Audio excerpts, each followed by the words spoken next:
नमस्कार. आज आपण आलो आहे त्र्यंबकेश्वरला.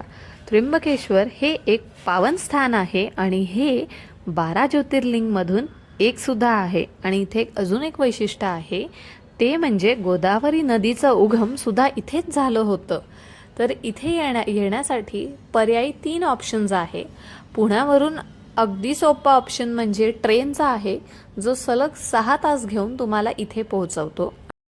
आणि दुसरा एक बसचा सुद्धा खूप छान ऑप्शन आहे, जो सलग 5 तास घेऊन नाशिकला पोहोचतो. त्र्यंबकेश्वर देवळाजवळच खूप सुंदर राहण्याची सोय म्हणजे भक्त निवास आहे, ज्याचं तुम्ही ऑनलाईन बुकिंग करायचं असतं. आणि त्या मंदिराजवळच खूप छान हॉटेल्ससुद्धा आहे, जे अगदी 2 किंवा 3 मिनिटाच्या वॉकिंग डिस्टन्सवरती आहे.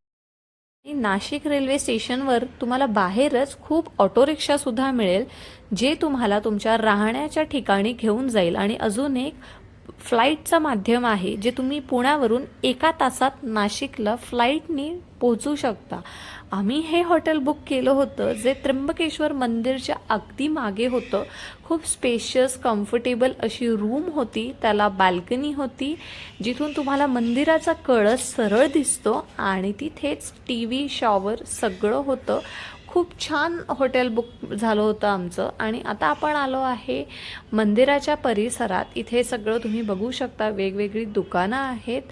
आणि आता आपण करणार आहे मंदिरामध्ये प्रवेश. तर तुम्हाला आत प्रवेश करण्यासाठी जायचं आहे मंदिराच्या पूर्व द्वारच्या दारातून आतमध्ये. आणि इथे बाहेर फुलांची भरपूर सामग्रीही सुद्धा मिळते.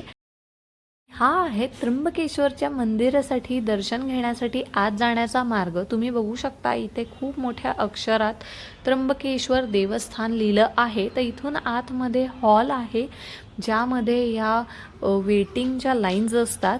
आम्ही सकाळी थोडं लवकर आलो होतो, तरीही आम्हाला 1 ते 1.5 तास वेळ लागला. इथे सहजा गर्दी कायमच असते. आणि बाहेर TVच्या डिस्प्लेला तुम्ही सकाळची त्यांची आरती आणि पूजासुद्धा बघू शकता. हे त्र्यंबकेश्वरचं देऊळ साधारण पेशवेकालीन आहे, म्हणजे 1755 मध्ये बांधलं गेलं आहे. आणि ह्याचं एक विशिष्ट असं आहे की हे पूर्ण टेम्पल काळ्या दगडामध्ये बांधलेलं आहे.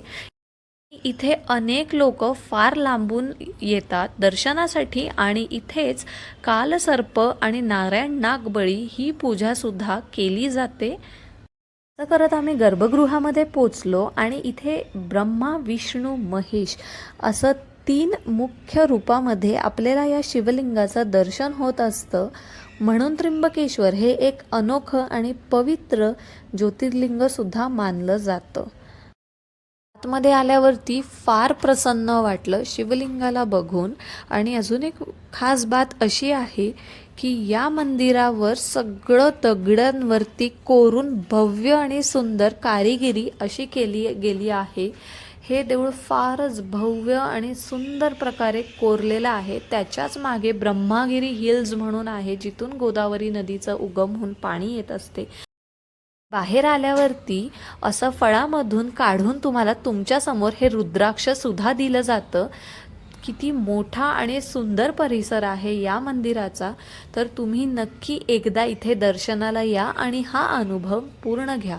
हा आहे कुशावर्त तीर्थस्थान. हे कुंड आहे, जिथे लोक पवित्र आंघोळ करूनच दर्शनाला जातात.